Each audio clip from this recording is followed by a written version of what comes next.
kid? So weird. Just when I think I have a handle on things, something wholly unbelievable presents itself. Sometimes I wish I just stayed home. You sound like the man. What's he like? He likes to listen to people talk. Christ loved to sit around the fire and listen to me and the other guys. You know, whenever we were going on about unimportant shit, he always had a smile on his face. His only real beef with mankind is the shit that gets carried out in his name.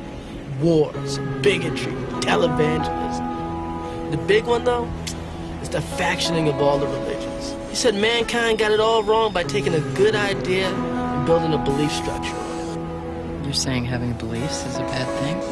I just think it's better to have ideas. I mean, you can change an idea. Changing a belief is trickier. People die for it. People kill for it. People kill. So? Don't believe what's in the papers, don't believe what's on TV, don't believe what's on the internet, don't believe activists, don't believe special interest groups, don't believe corporations, don't believe scientists, don't believe priests, don't believe your friends, don't believe banks, don't believe me, and don't even believe your own senses. You're saying having beliefs is a bad thing? There's no way to know the truth about anything for sure, ever. So, instead of wasting time choosing and believing this or that, believe nothing, but understand as much as you can. Understandings are only approximations. They are ever-changing and evolving. New facts and new informations can sometimes turn your understandings over on their head. If you are wrong about something and you get corrected, you don't have to feel stupid or ignorant for believing something that was wrong. Instead, you can rejoice at your new knowledge and updated understandings. Understandings have no emotional attachment and therefore allow us to align ourselves with new realities as soon as they become evident, freeing us from the lag time and emotional upheaval involved in deconstructing a deeply held belief. To say that we understand something is likely true rather than saying we believe it places us into a new paradigm where the false dichotomy of true and not true is not recognized, because the real essence of what I'm promoting here is the removal of absolutist thinking, the end of black and white, of good and evil, of true and false. These ideas are useful sometimes for discussion, but ultimately lead to confusion because they don't have any real-life substance. Not a single person or a single thing is all good or completely bad. It's all shades of gray. So when presented with an idea, the question is not, is this idea true? It's, how much information do we have to support this idea right now? The more information we have, the more confident we can be that this idea is true. Thinking like this, truth then becomes a never quite attainable, quite imaginary abstraction. It's like infinity. You can keep counting and you'll keep getting further ahead, but you'll never reach infinity. The best thing that we can do is continuously approximate the truth with ever-growing certainty, but realizing that certainty in and of itself is also an unobtainable abstraction. That doesn't mean that we can't get close. There are many things that we can be nearly certain of, but we can't be afraid of questioning everything from our most superficial to our most basic assumptions if we want to keep making progress. We must also keep in mind that valid questioning can never come from belief, but only from reasoned evidence resulting in an updated understanding. I just think it's better to have ideas. I mean, you can change an idea. I'm gonna make that my motto or mantra or something. So, understand what's in the news. Understand who writes the news and why they write the news and who they write it for.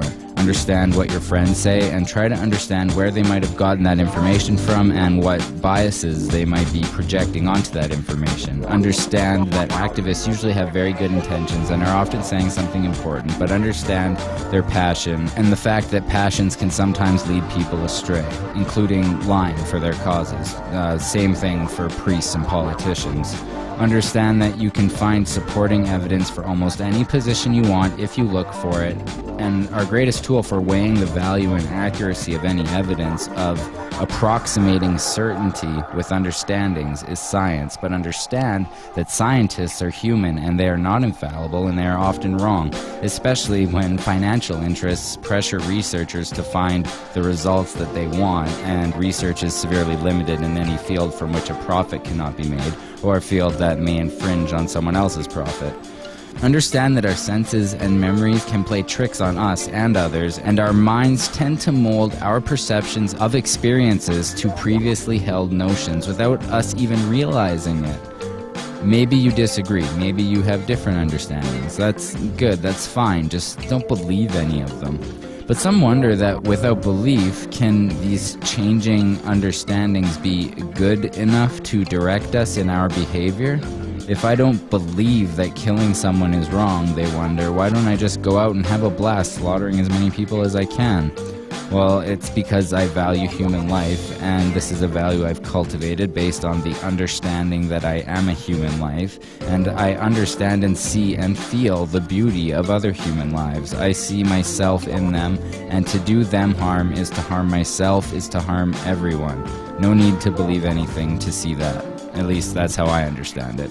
I also understand that the less harm there is going around, the better off we'll all be. So yeah, I think understandings can actually offer a much more concrete direction for our species, because as with any new frontier, you must draw the map as you discover the landscape. Only a fool believes that he knows what is past the next mountain before he's crossed it. Another thing that I have come to understand is... If it's true that we're all from the center of a star, every atom in each of us from the center of a star, then we're all the same thing. Even a Coke machine or a cigarette butt in the street in Buffalo is made out of atoms that came from a star. They've all been recycled thousands of times, as have you and I. And therefore, it's only me out there. So what is there to be afraid of? What is there that needs solace-seeking? Nothing. There's nothing to be afraid of because it's all us. The trouble is we have been separated by being born and given a name and an identity and being individuated. We've been separated from the oneness, and that's what religion exploits, that people have this yearning to be part of the overall one again. So they exploit that. They call it God. They say he has rules. And I think it's cruel. I think you can do it absent religion. Shouldn't we consider in every nation major changes in the traditional ways of doing things, a fundamental restructuring of economic, political, social, and religious institutions? We've reached a point where there can be no more special interests or special cases. Fundamental changes in society are sometimes labeled impractical or contrary to human nature, as if nuclear war were practical, or as if there were only one human nature.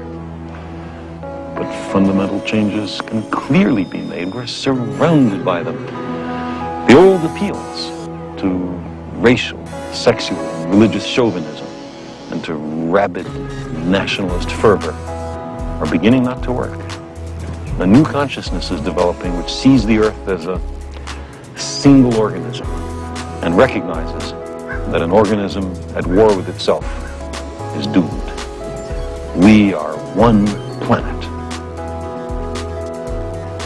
One of the great revelations of the age of space exploration is the image of the Earth, finite and lonely, somehow vulnerable, bearing the entire human species through the oceans of space and time.